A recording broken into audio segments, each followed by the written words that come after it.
जय हिंद, जय भारत, जय छत्तीसगढ़। स्वागत है आप सभी का एजुकेशन हब में। आज हम लोग देखने वाले हैं हुड़ साम्राज्य के बारे में, हुड़ आक्रमणकारियों के बारे में और पुष्यभूति यानी कि वर्धन वंश के बारे में, जिसमें वर्धन वंश में सबसे महत्वपूर्ण रूप से जानते हैं हम महाराजा हर्षवर्धन जी को। ठीक है, तो देखते हैं हुड़ वंश के बारे में। हुड़ जो है वह भी एक विदेशी आक्रमणकारी ही थे जो कि मध्य एशिया में रहने वाले थे। फारस यानी कि उस समय का जो फारस यानी कि आज का जो वर्तमान में ईरान है और थोड़ा सा जो अफगानिस्तान का क्षेत्र है, तो यहाँ तक ये लोग का क्षेत्र जो है हुड़ों का वह फैला हुआ था। कहाँ तक? फारस यानी कि अफगानिस्तान से ईरान तक। इन्होंने अपनी राजधानी जो बनाई थी अफगानिस्तान के बामियान, जहाँ पर भगवान गौतम बुद्ध की सबसे बड़ी और सबसे ऊंची प्रतिमा जो थी, जिसे अब तालिबानी लोगों ने बम से उड़ा दिया, वही बामियान बामियान को इन्होंने अपनी राजधानी बनाई थी। ठीक है, किसे? बामियान, जो कि अफगानिस्तान के बामियान है।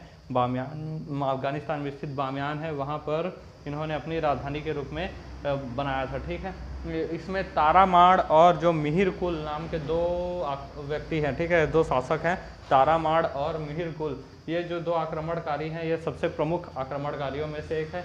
जिसमें मिहिर कुल जो है वह बौद्धों को एक बुरी नज़र से देखता था, बौद्ध विरोधी था। ठीक है, बौद्धों के लिए यह विरोध करता था, बौद्ध विरोधी था। यह मूर्ति भंजक था या फिर मूर्तियों को तोड़ने वाला था। ये इसने बहुत सारी जो बौद्ध मूर्तियां हैं, बहुत सारे और अन्य मूर्तियां हैं, उनको तोड़ा था। ठीक है, बहुत ही आक्रमणकारी और आतताई हुए ये हुड़ साम्राज्य के लोग। स्कंदगुप्त का जो जूनागढ़ अभिलेख है, जूनागढ़ अभिलेख जिसमें सुदर्शन झील की भी चर्चा होती है, उस जूनागढ़ अभिलेख से हुड़ आक्रमणकारियों की यहाँ पर जानकारियाँ हमें मिलती है। ठीक है, तो स्कंदगुप्त के जूनागढ़ अभिलेख से हुड़ आक्रमण की जानकारी हमें मिलती है। हुड़ जो है, इसके लिए मलिक्ष शब्द का प्रयोग किया गया है। जो हुड़ शासक हैं, इनके लिए जो हमें हिंदी में शब्द प्रयोग किया है वह क्या है? मलिक्ष। मलिक्ष शब्द का प्रयोग हुड़ों के लिए किया गया है।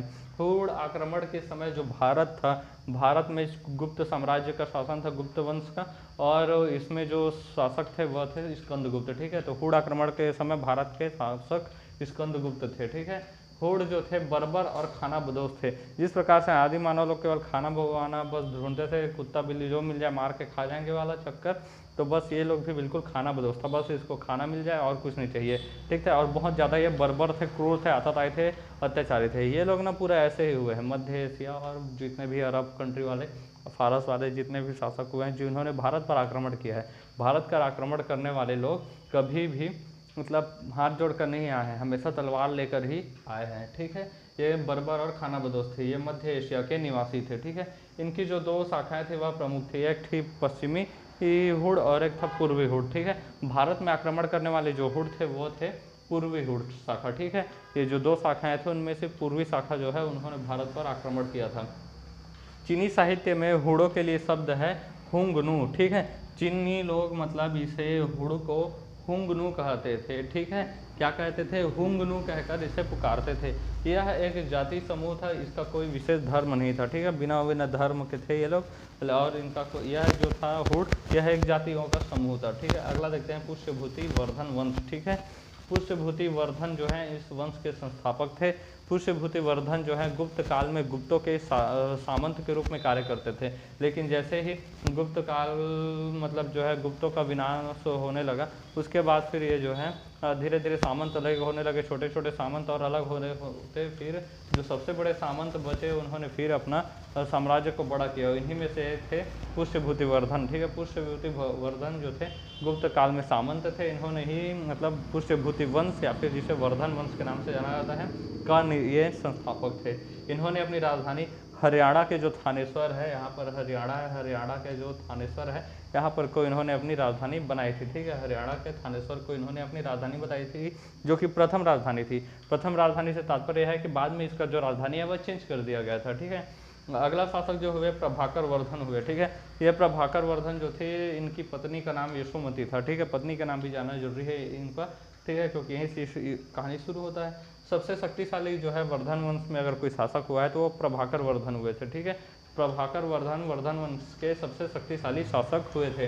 इनकी जो संतान थी वो 3 संतान थी, एक पुत्री थी और 2 पुत्र थे। ठीक है, किसके? प्रभाकर वर्धन और उनकी पत्नी यशोमती के 3 संतान थे। एक पुत्री थी सबसे बड़ी, उसके बाद 2 पुत्र थे, यानी कि 3 संतान थे। एक पुत्री थी, उनका नाम था राजश्री, और एक बेटे जो बड़े बेटे थे उनका नाम था राजवर्धन, छोटे बेटे का नाम था महाराजा हर्षवर्धन। ठीक है, राजश्री जो है इनका विवाह कन्नौज के राजा, यहाँ पर कन्नौज मान लीजिए, ठीक है, यहाँ पर कन्नौज मान लीजिए, कन्नौज के जो है यहाँ पर बनाते हैं कन्नौज, इतना का एरिया मान लीजिए कन्नौज। कन्नौज के जो राजा थे क्या नाम था उनका, ग्रहवर्मन, कन्नौज के राजा ग्रहवर्मन से इनकी बेटी जो थी राजश्री, उनका विवाह हो गया। लेकिन एक शासक और थे कन्नौज के नीचे, मालवा शासक। ठीक है, मालवा के शासक थे देवगुप्त। ठीक है, याद रखेंगे, यहाँ से समझते जाइएगा।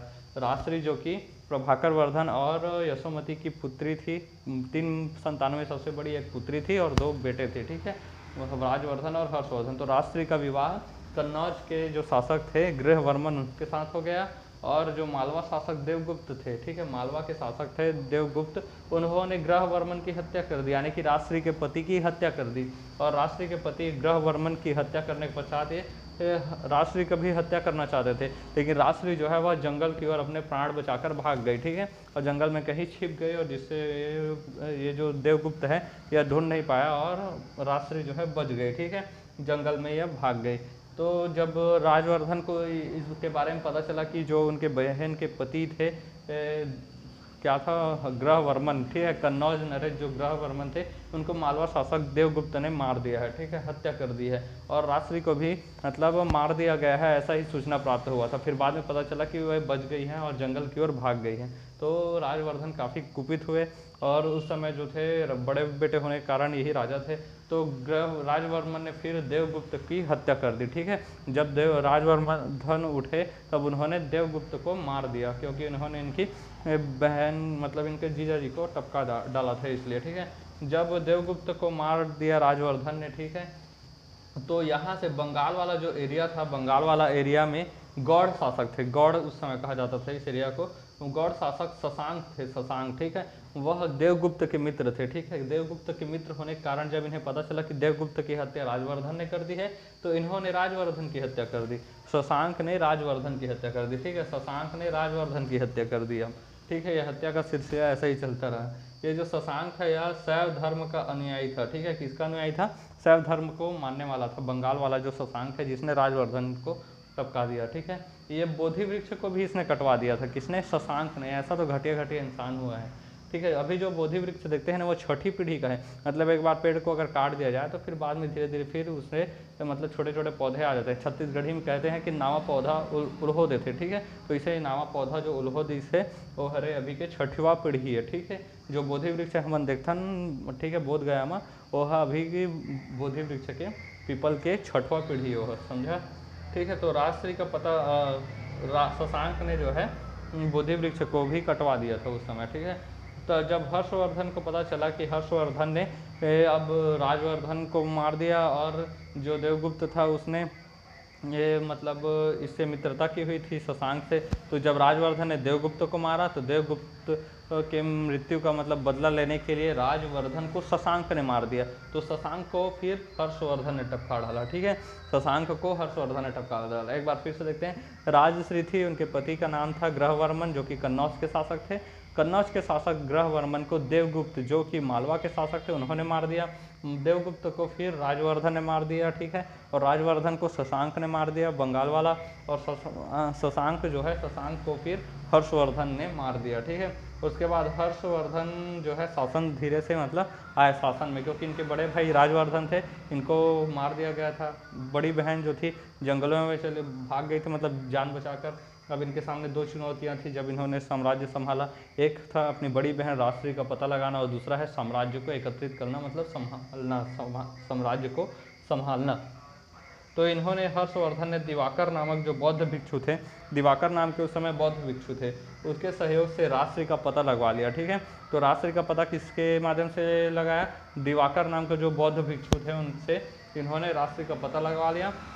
और फिर राजधानी इन्होंने अपनी थानेश्वर से कन्नौज शिफ्ट कर लिया। ठीक है, कहाँ कर लिया, यहाँ से थानेश्वर से फिर इन्होंने कन्नौज में राजधानी अपनी शिफ्ट कर ली थी। ठीक है, कन्नौज में राजधानी इन्होंने शिफ्ट कर लिया। बड़ी बहन भी मिल गई थी, तो इन्होंने अपने राज्य को फिर संभालना शुरू कर लिया। ठीक है, मतलब स्टेबिलिटी लाने मतलब स्टेबल करना शुरू कर दिया था, ठीक है, राज्य को संभालने लगे। इन्होंने कभी भी स्वयं को कन्नौज का राजा मतलब सिका के रूप में इन्होंने नहीं कहा है, ठीक है, अपने आप को कन्नौज का राजा इन्होंने कभी नहीं बताया है। ये केवल और केवल राजश्री जो थी इनकी बहन, उनका पता लगाने के बाद राजश्री का संरक्षक के रूप में इन्होंने शासन किया, ठीक है, राजश्री के संरक्षक के रूप में हर्षवर्धन ने शासन किया, कभी भी अपने आप को राजा नहीं माना था, ठीक है। हर्षवर्धन जो थे वो साहित्य के बहुत बड़े प्रेमी थे, साहित्य किताबों के मतलब पढ़ने लिखने वाले अच्छे आदमी थे। इन्होंने 3 पुस्तकों की रचना की थी जिसे याद रखेंगे। 3 पुस्तक थे, नागानंद, ठीक है, रत्नावली और प्रियदर्शिका, ठीक है। क्या क्या थे?